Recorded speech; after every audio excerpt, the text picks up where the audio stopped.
Salut, dans cette vidéo je vais vous montrer de quelle manière je remplace le flood illuminator sur une nappe d'un iPhone 11 Pro Max et aussi la méthode que j'utilisais avant. L'exemple d'aujourd'hui ça va se porter sur cette nappe et là ici j'ai deux préchauffeurs que j'utilisais avant. En fait celle-là je ne l'ai même pas trop utilisé. À l'époque j'utilisais ça pour le faire, mais petit à petit je me suis rendu compte que c'est pas le top, on va dire, pour le faire. Là donc vous voyez on a le capteur de lumière qui peut se positionner ici et la partie du flood illuminator qui se trouve là, elle est sur la plaque chauffante et forcément avec la chauffe on peut détacher notre capteur. L'inconvénient de cette méthode c'est que on a le micro par exemple qui prend la chaleur aussi.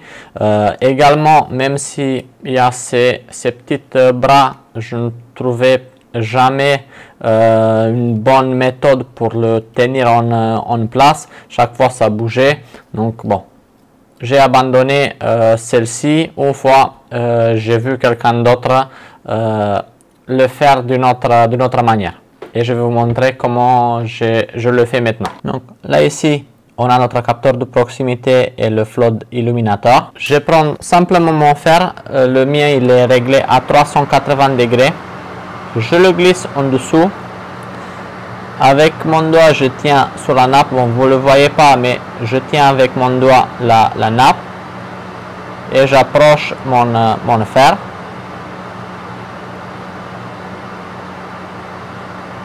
Donc, comme vous voyez, hop, et c'est bon. Je viens de détacher le flood illuminator de ma nappe.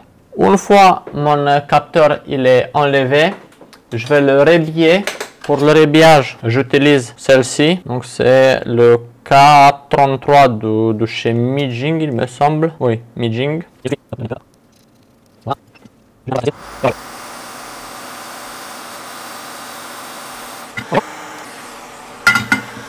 On est bon. On prend notre nouvelle nappe. On va aligner notre flood illuminator. À faire attention à la bonne orientation de celle-ci. Comme tout à l'heure, je viens glisser mon fer à souder en haut. Il est parti un peu. Hop, je vais le soulever un peu. Comme tout à l'heure, je vais venir glisser mon fer en dessous. J'appuie un petit peu pour faire contact. Et voilà, il est en place. On va vérifier en dessous du microscope si tout c'est bien fait. Hop, on a un peu de résidus depuis mon fer, ça c'est pas bien grave. Et là, hop, on voit que les soudures sont bien faites. Voilà.